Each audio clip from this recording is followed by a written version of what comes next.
My sister cried and said, "Promise you won't freak out." Then she opened the door, and the person standing there broke me. It was my husband, Mark. Before I could scream, before I could even breathe, he smiled like I was a joke. He lifted his phone, pressed play, and a recording filled the hallway. My own voice came out of the speaker, shaky and scared, saying words I never wanted anyone to hear. Everything I believed shattered in that second, and I still didn't know the worst part yet. I stared at the phone as the sound kept playing, my knees shaking, my heart pounding so hard I thought I might pass out. Then Mark looked at me and said something so cold, so calm, that I knew my life would never be the same. And that was the moment I realized this was not an accident. You need to stay with this story until the end.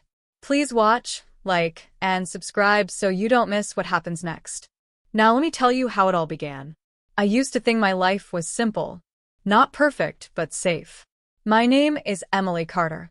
I am 32 years old. I lived in a small, clean house in Ohio. I had a steady job as a school office assistant. I had a husband who kissed my forehead every morning and said, "Love you, Em." And I had my little sister, Lily, who called me every night just to talk about nothing. Lily was younger than me by 5 years. She was soft-hearted and nervous about everything. She cried during sad movies. She hated loud voices. When she said she was scared, I listened. Mark and I had been married for 7 years. People said we were boring in a good way. We didn't fight much. We didn't yell. We planned things. We saved money. We talked about having a baby next year for 3 years in a row. If someone had told me my husband would one day stand in front of me with hate in his eyes, I would have laughed. The first small crack came on a Tuesday. I came home early from work because the school lost power. Mark's car was in the driveway, which was strange. He was supposed to be on a work trip. When I opened the door, the house was quiet. Too quiet. I called his name. No answer. I walked into the living room and saw his laptop open on the couch. I knew I shouldn't look. I knew it. But my chest felt tight, and my hands moved on their own. There was an email open. It wasn't from work. It was from someone named Rachel P. The words on the screen burned into my eyes. They were not friendly. They were not normal. They were secret words. Intimate words. Words that made my stomach twist. I heard a noise behind me and slammed the laptop shut. Mark stood in the doorway, his face calm. "You're home early," he said. "So are you," I replied. He smiled. Trip got canceled. I wanted to ask about Rachel. I wanted to scream. Instead, I nodded and said nothing. That night, I barely slept. Mark wrapped his arm around me like always. I lay there staring at the ceiling, feeling like I was sleeping next to a stranger. I called Lily the next day. "He's hiding something," I whispered. "Did he hurt you?" she asked quickly. No. "Not like that." "Emily," she said softly, "you sound scared." "I'm fine," I lied. The weeks after that felt wrong. Mark guarded his phone. He started coming home late. When I asked questions, he laughed and said I was imagining things. One night, I heard him on the phone in the garage. His voice was low and sharp. "Don't mess this up," he said. I stood frozen behind the door, my heart pounding. That was when I started keeping notes. Dates. Times. Little lies. Small changes. I didn't know why I was doing it. I just knew I needed the truth. Then Lily stopped calling every night. When I asked her why, she said she was tired. Her voice sounded thin. Weak. "Are you okay?" I asked. "I'm fine," she said. The same words I used. A few days later, she showed up at my door without warning. Her eyes were red. Her hands shook as she held her purse. "Can I stay with you tonight?" she asked. Of course, I said. "What's wrong?" She looked past me, into the house. "Is Mark home?" No. She let out a breath like she had been holding it for days. Good. That should have scared me more than it did. That night, Lily slept in the guest room. I heard her crying through the wall. When I knocked, she wiped her face and smiled. "I just had a bad dream," she said. I believed her, because I wanted to. The next morning, Mark came home early. Lily went silent the second she heard his voice. She stayed in the guest room until he left again. Lily, I said gently, what is going on? She opened her mouth, then closed it. Her eyes filled with tears. I can't, she whispered. Not yet. I hugged her. Okay. When you're ready. I didn't know that waiting would almost destroy me. A week later, Lily asked me to come to her apartment. She sounded strange on the phone. Careful. I need to show you something, she said. Please come alone.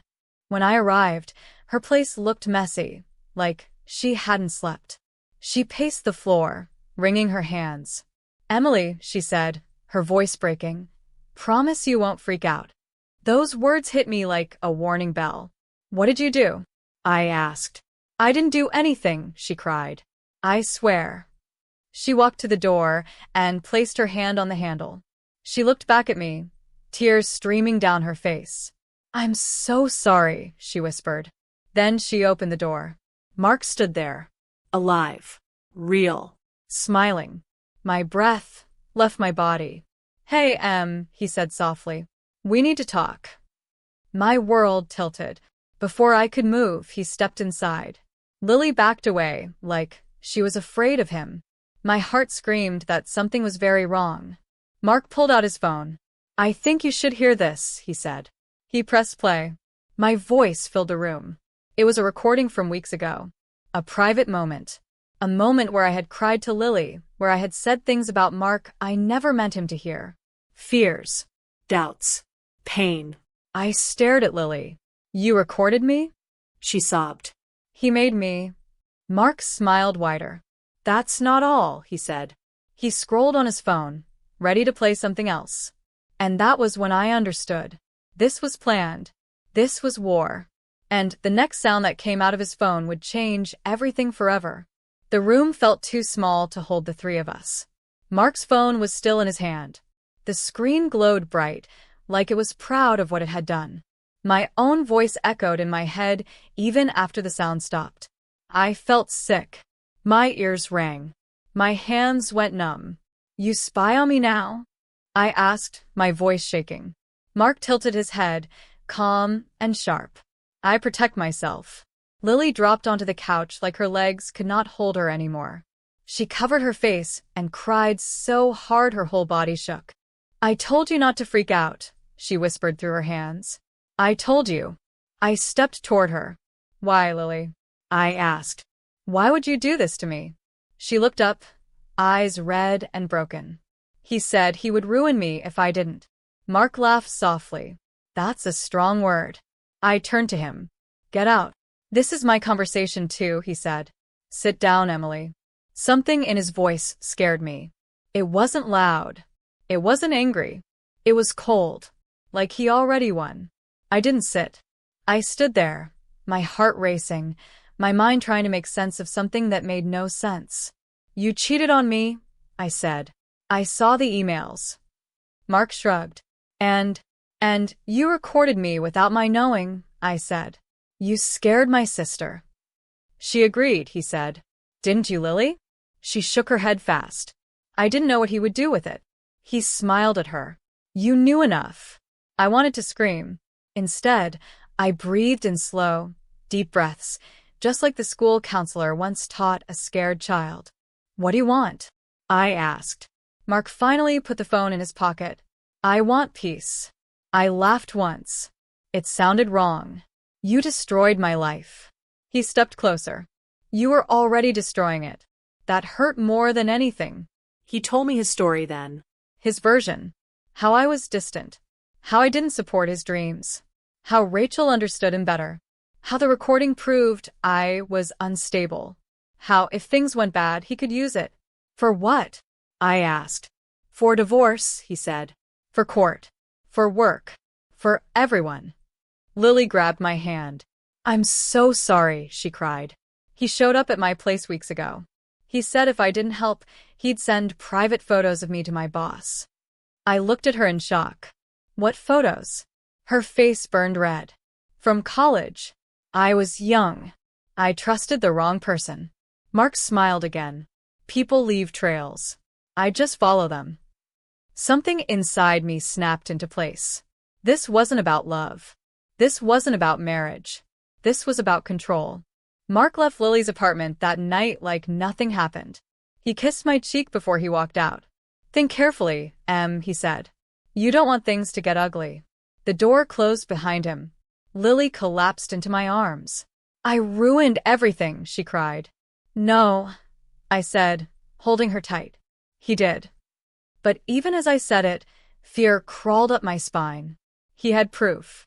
He had power. That night, Lily slept in my bed. I stayed awake. I stared at the ceiling and replayed every strange moment from the past year. Every late night. Every secret smile.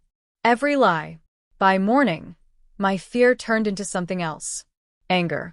Not loud anger. Quiet anger. The kind that plans. I took the day off work. I told Mark I was sick. He replied with a heart emoji. I spent the day thinking, if Mark had been watching me, I needed to watch him back. I remembered my notes. The little notebook hidden in my closet. Dates. Times. Lies. I pulled it out and read every page. Then I opened my laptop. I searched Rachel's name. It didn't take long. She worked at Mark's company. She posted too much online. Photos. Smiles. Places. People always do. I made a fake email account. I sent a message. "Hi, Rachel. We need to talk about Mark." She replied an hour later. "Who is this?" "His wife," I wrote.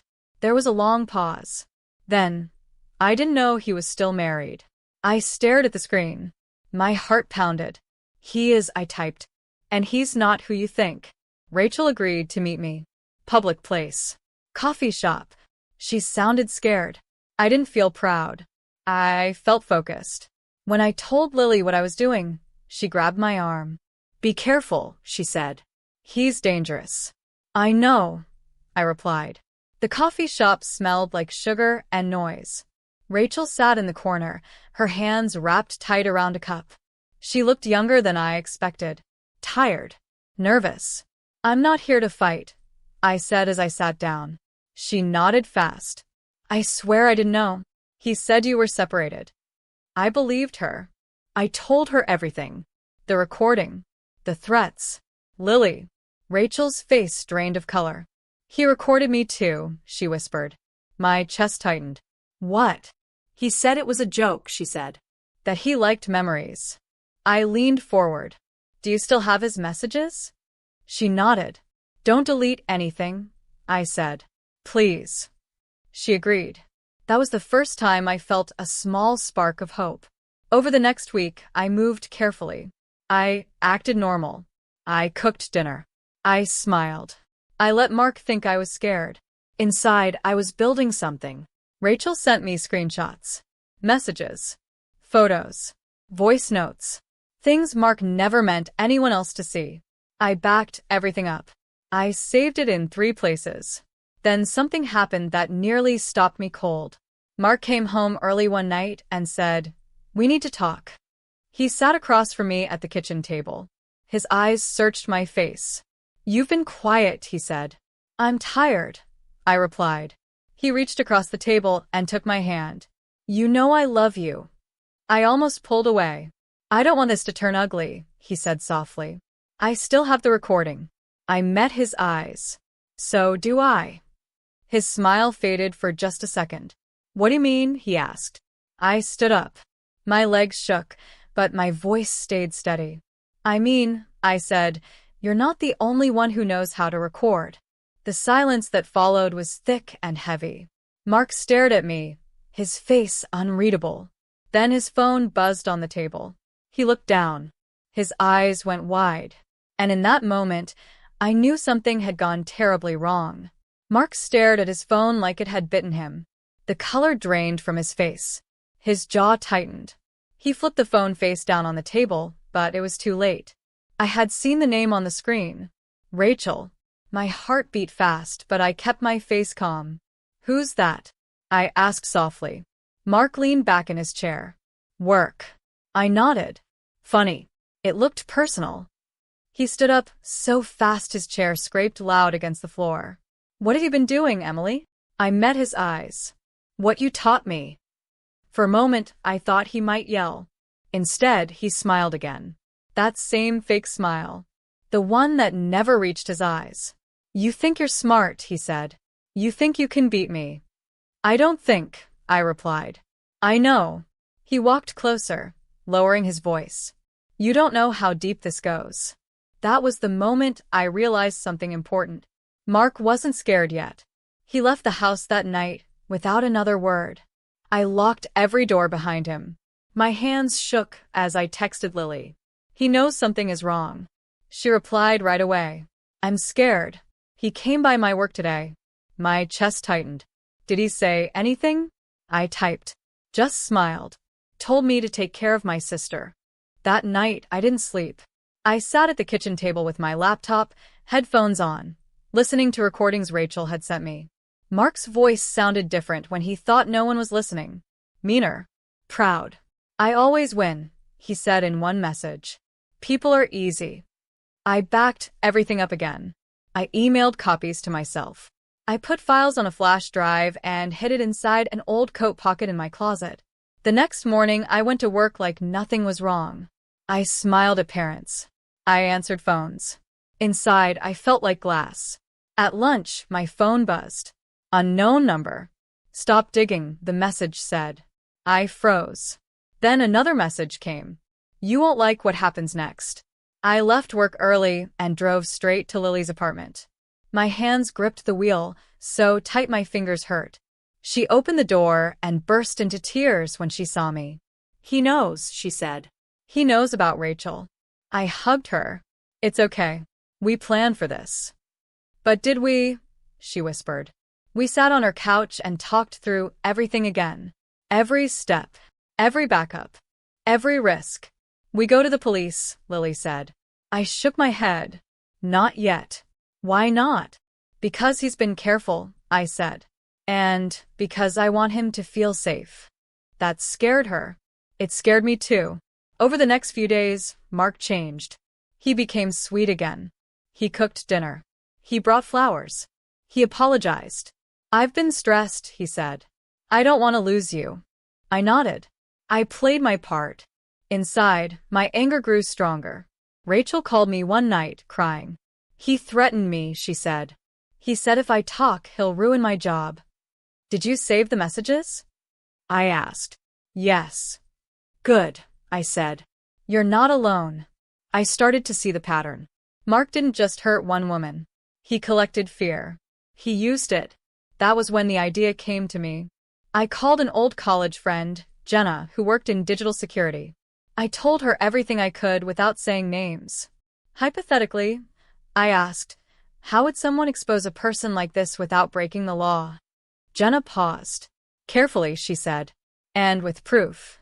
I had proof. What I needed was timing. Mark invited me to a work event that weekend. A small party at a rented hall. His boss would be there. Coworkers.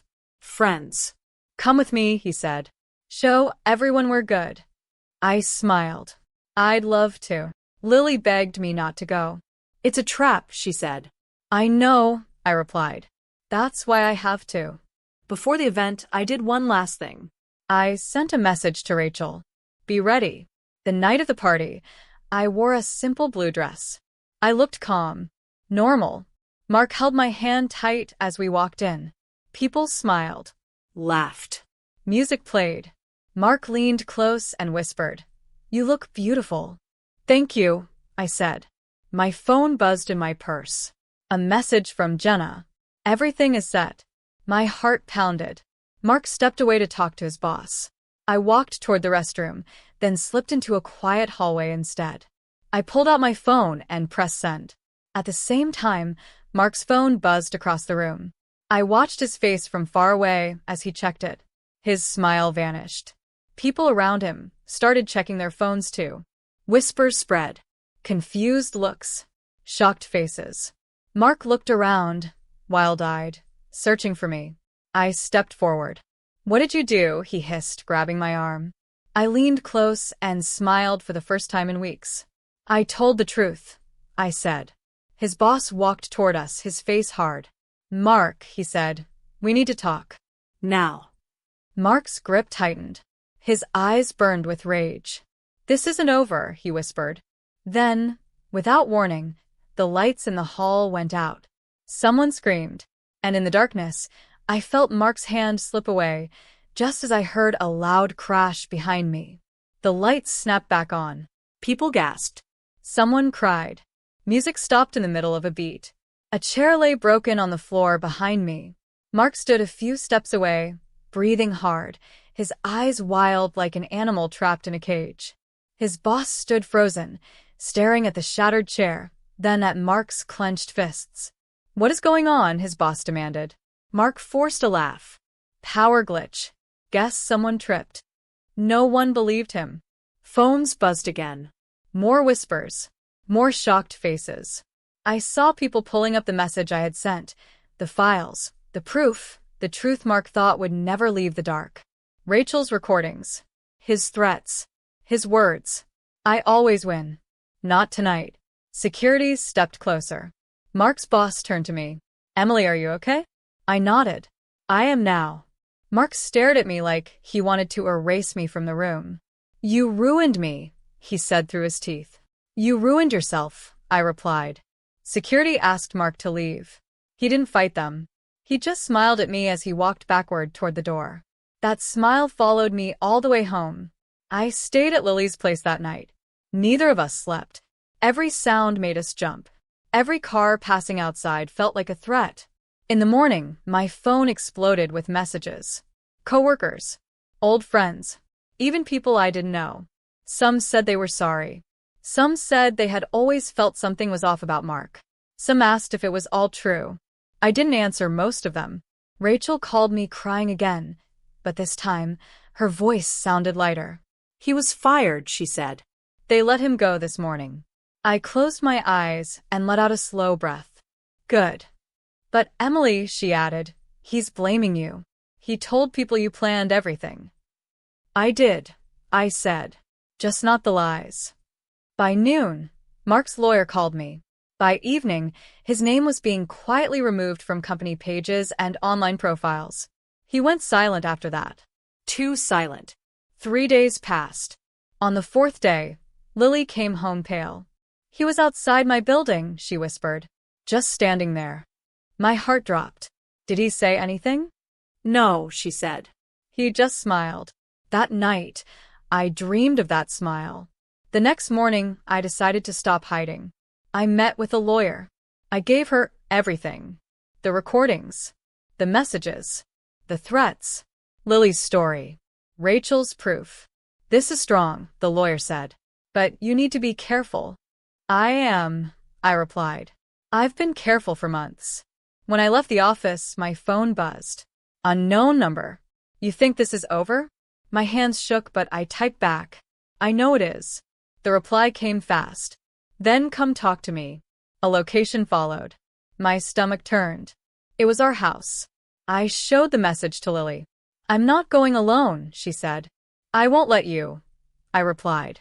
We called the police. We told them everything. They agreed to watch the area, but said they couldn't enter unless something happened. Something always happened with Mark. I walked into the house first. Everything looked the same. Too normal. Too quiet. Mark. I called. No answer. Then I heard it. A voice. My voice. Coming from the living room. I stepped closer and saw the TV on. A video played on the screen. It was me, crying, filmed from a hidden angle. Another secret moment stolen. I froze. Mark stepped out from behind the wall. I told you, he said calmly. I always have one more move. My phone buzzed in my pocket. A message from Jenna. Emily, did you send the final file yet? Mark smiled wider as he watched my face. I saved the best one, he said, lifting a remote in his hand. For everyone. The screen went black. Then a countdown appeared. 10, 9, 8. And that was when I realized Mark wasn't trying to escape anymore. He was trying to take us all down with him. My heart slammed against my ribs as the numbers on the screen dropped. 7, 6. What did you do? I whispered. Mark stood very still, like he had been waiting for this moment his whole life. I scheduled it, he said. Emails, videos, messages, all sent to everyone you care about. Your job. Your family, the school, even Lily's work. 5. Lily screamed from behind me. Stop it, please. I finally understood his mistake. He thought fear still owned me. It didn't. I pull my phone out slowly and look down at the message from Jenna again. Did you send the final file yet? I typed one word. Now. 3, 2. Mark laughed. Too late. The countdown hit 0. Nothing happened. No sound. No message sent. No alarms. No phones buzzing. Mark's smile twitched. What? He said, pressing the remote again. That's not possible. I raised my head and looked him straight in the eyes. You taught me to be careful, I said. I learned fast. His phone buzzed in his pocket. Then again. And again. His face changed as he read the messages flooding in. Confusion. Panic. Fear. What did you do? He asked, his voice breaking for the first time. I sent the real final file, I said calmly. The one you didn't know about. Behind me, police sirens grew louder. Mark backed away. You can't do this. I already did, I replied. Jenna had helped me set a trap inside his trap. While Mark was busy threatening and recording, we copied everything. Every hidden file. Every backup. Every scheduled message. And then we flipped it. When his countdown ended, his files didn't go out. Mine did. To the police. To his company. To his lawyer. To a secure server that could never be erased. Including the video he had just shown me. Including proof of blackmail. Including proof of stalking. Including proof of abuse. The front door burst open as officers rushed in. Mark didn't fight. He just stood there, staring at me like I was a stranger. As they cuffed him, he leaned close and whispered, You think you won? I leaned back and spoke clearly, so everyone could hear. I know I did. They took him away that night. The house felt lighter the second the door closed behind them. Lily collapsed into my arms, crying hard. Not scared tears this time. Free ones. Weeks passed. Then months. Mark was charged. Then convicted. Rachel testified. Lily testified. I testified last. I didn't cry on the stand. I told the truth. Mark never looked at me once. When it was over, I walked outside into the sun and breathed like I hadn't in years. I quit my job and took a better one. Lily moved into a safer place.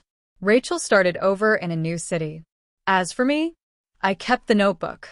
Not because I was scared anymore, but because it reminded me of who I became. I was the woman who survived. The woman who learned. The woman who took back her voice. My sister once cried and said, Promise you won't freak out. I didn't. I planned. And in the end, I didn't just break free. I broke the man who tried to break me.